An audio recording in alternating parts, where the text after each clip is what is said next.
Teams everywhere are dealing with a serious problem, a productivity problem. It's no secret, and it's nothing to be ashamed of.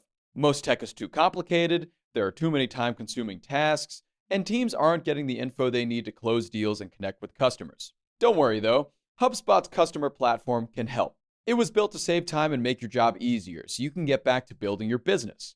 No more hours wasted on time-consuming tasks, no more chasing down prospect info, no more one system for this, another system for that. HubSpot can help you find leads, reach prospects, and deliver the insights you need to convert them to customers, all in one place. Plus, HubSpot AI can literally do more of your work for you so you can focus more on scaling your business. Because HubSpot knows you have some big growth goals. And they're here to make your productivity problem no problem at all. Visit HubSpot.com to learn how they can help you grow better. Welcome to Monday, everybody. It's April 22nd. I'm John Weigell here with Ben Berkley, and this is the Hustle Daily Show.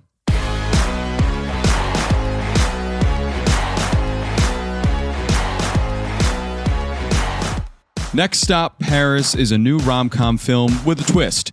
It's entirely AI generated. Yeah, the AI video boom has finally made its way to the Hollywood entertainment sphere thanks to budget TV production company TCL. This would be bigger news, though, if the trailer looked any good. So, how weird is it, and is Hollywood quaking in their designer boots over this? We'll get to that in a bit, but first let's run down the hits and headlines today in business and tech. First up, a lot of news from the Tesla camp after a really bumpy week. Tesla cut the prices for its Model Y, S, X, and 3 cars in China over the weekend by about $2,000 following similar US cuts. It also shaved $4,000 off the full self-driving software in the United States. But it gets worse than that. The automaker also recalled all Cybertrucks late last week due to faulty accelerator pedals. But on the bright side, they've sold less than 4,000 vehicles to date, so it'll be relatively easy to remedy as far as mass auto recalls go. Moving over to music, and the only thing that's been dominating music conversation in the past few days, Taylor Swift's The Tortured Poets Department saw over 300 million streams on Spotify on Friday, making it the first album to hit and then exceed 200 million streams on the platform in a single day. Swifties rejoice. Next, the House approved a new bill Saturday that would ban TikTok from U.S. app stores unless it finds a new owner. This vote, which follows a similar one in March, lengthens TikTok's timeline to split from parent ByteDance to 9 months from 6, with a possible 3-month extension on that. And finally, last tidbit here, Austin and New York City are tech's fastest growing cities per Signal Fire's industry talent report. The San Francisco Bay Area lost the most tech talent last year, but it's still America's dominant tech hub, but you gotta wonder for how long. All right, today we're focusing on a new rom-com that was fully AI generated. Television company TCL commissioned this show called Next Stop Paris, and they also made it free to watch, thankfully. So Ben, can you tell me first where exactly this show will be available this summer? Yeah, well, I believe the primary means of distribution for this film is being projected onto a lake of fire playing on repeat in the depths of hell. Oh, good. Yeah, so good place to watch it. But if you're not yet ready to leave the land of the living, you can watch this so-called movie on a platform called TCL TV Plus, which is, as you mentioned, like a streaming offshoot of TV maker TCL. And they are getting in on the free ad-supported TV game and putting out now their own on-demand content like Next Stop Paris, which... Yes. So it's completely AI generated. It's set to come out this summer, and it's going to be free. Clearly, they're experimenting with something here. Clearly, they want to get into the rom-com market. But I guess my big question, first of all, is why would they want to do specifically a rom-com? Is there something special about the rom-com industry that made them go, let's do that one. We want that. I mean, I think you can look no further than Hallmark Channel. They spit those things out, and they're making a ton of money on that. They make $350 million per year, I believe, which is a significant portion of their annual revenue. Wow. So, they're cheap to make. People will generally consume them. I'm maybe not sure if that's the case for this one because It lacks the known commodity of Hallmark and kind of what that brand suggests, but also I don't think a lot of people are signing up for TCL TV Plus. No, I guess not yet. But a lot of rom-coms have that kind of toasty formula, that comfortable formula that we all know. Completely similar plot structure in every single one of them, but they just keep getting us at every turn.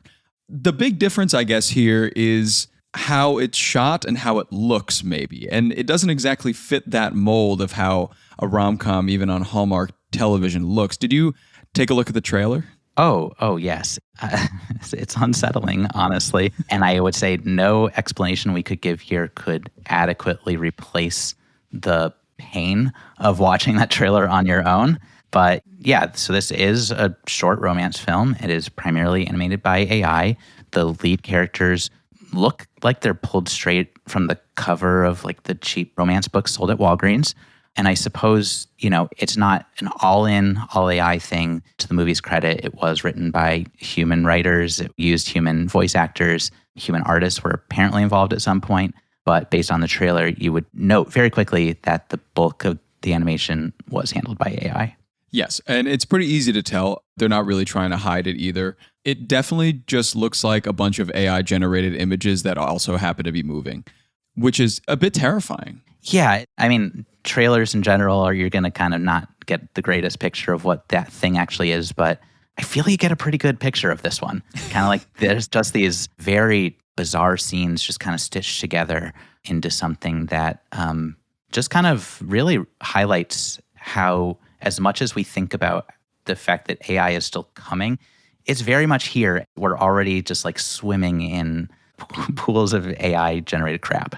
Yeah, we are. And it seems like every week there is a new big thing coming out about AI and how it's going to replace all of us. And especially in the entertainment industry, like in music and film, even script writers.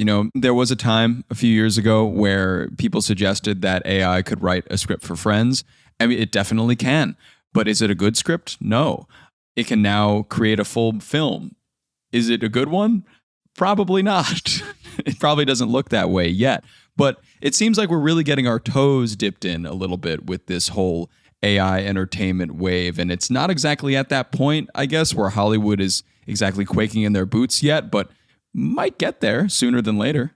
Yeah, this is the kind of thing where I feel like if we're talking in 5-10 years from now, we're going to be like, oh, remember that? That was the start of this awful thing that is now normal.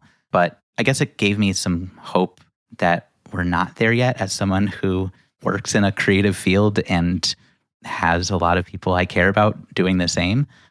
We're very used to just a ton of cheap garbage being made and being put out into the world. This in particular just feels hard to imagine an audience that will clamor for it. It just feels like as you're watching it, you're kind of just like, if this is the future of TV, I'm 100% back to books, at least until that industry turns into its own all AI all the time nightmare. Right. Let me dust off my DVD collection to view 90s television and 2000s television exclusively from now on. Mm-hmm. That doesn't sound so bad. It doesn't actually. I love Cheers. I hope everyone out there doesn't go watch this trailer right now, but I suppose if you do, good luck. Yeah, best of luck to you. And honestly, I just have to keep in mind that as of now, this is kind of a gimmick. And I feel like it'll gain so much popularity on the internet so that people can point at it and look at it. But will the actual film be watched that much? Remains to be seen. Yeah.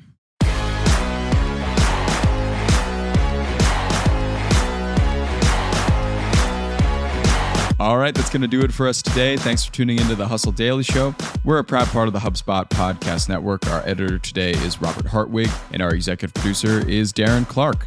We've got a lot more tech and business coverage in our newsletter. If you're not subscribed, go get yourself signed up at thehustle.co/email, and we'll see you tomorrow.